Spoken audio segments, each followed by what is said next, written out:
To'g'risini aytsam, men ham qariyb noldan boshlaganman. Boshlaganimda $500 pulim bor edi.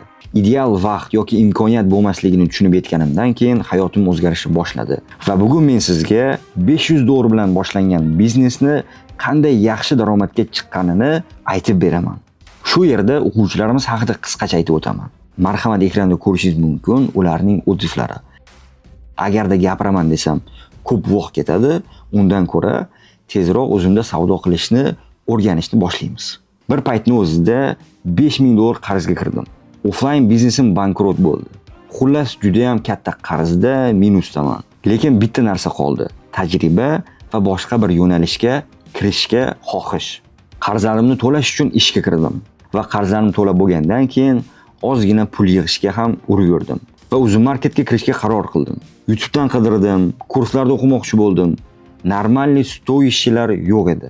Bir do'stim o'zim marketni mendan oldin boshlagan ekan va o'shandan ozgina tajriba orttirib, o'rganib, o'zim marketda savdo qilishni boshladim. Birinchi marta $100 bilan tovar olib keldim va o'zimga joyladim. Xudoga shukr, yaxshi sotilishi boshladi. Nima uchun o'sha yo'lda sizga ko'rsatmoqchiman? Chunki siz ham menga o'xshab qiynalishingizni xohlamayman. Video oxirida sizga bir yaxshigina sovg'am bor. O'sha sovg'a orqali siz o'zim marketda bu oy ichida savdoingizni boshlashga imkoniyatingiz bo'ladi. O'zimda yaxshi sotuv qilish uchun nimalar kerak? Birinchi o'rinda to'g'ri tovar tanlash kerak. Ko'pchilik maslahat berishadi, o'zing yoqtirgan tovarni tanla. Yo'q, bu eng katta xato. Deylik, siz baliq tutishni yaxshi ko'rasiz. Qarmoq sotmoqchisiz.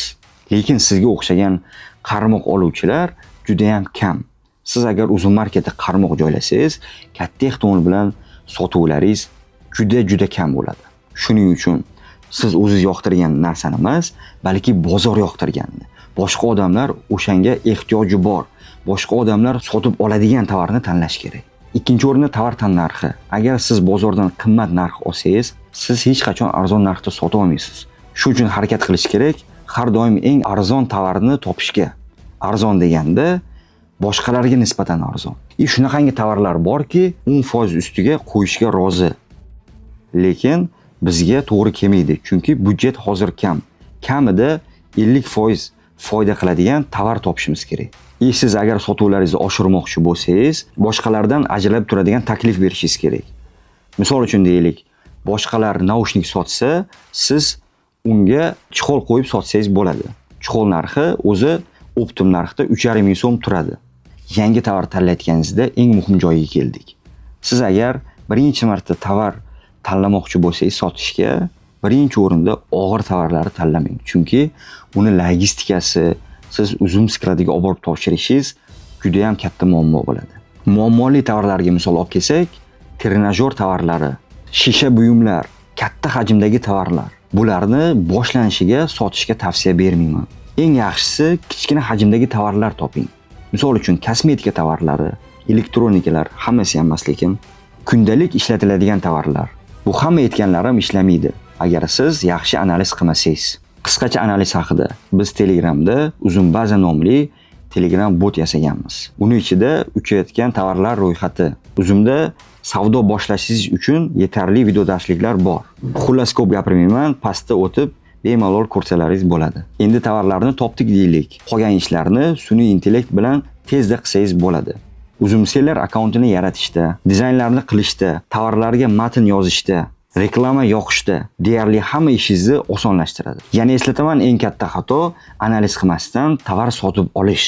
Analiz qilishning oson usuli: Uzum marketga kirasiz, sotib olmoqchi bo'lgan tovaringizni poisk berasiz va o'sha yerda qaraysiz. Nechta sotuvchi qanchadan sotmoqda? Agarda mana shu tovarda 4 ta 5 ta sotuvchi yaxshi sotayotgan bo'lsa, bu tovarni sotsa bo'ladi. Yoki mana shu tovarni 90-80% ni bitta sotuvchi sotayotgan bo'lsa, u tovarga kirishni tavsiya qilmayman. Chunki u yerga kirsangiz katta ehtimol bilan sota olmaysiz.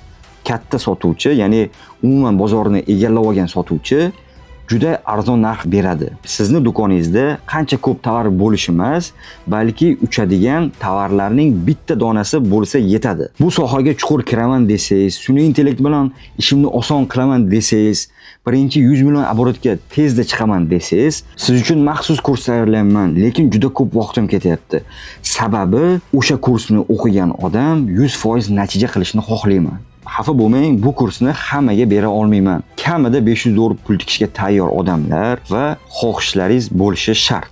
Kursni tez kunlarda ommaga oshkor qilaman. Pastdagi link orqali ariza qoldirishlaringiz mumkin.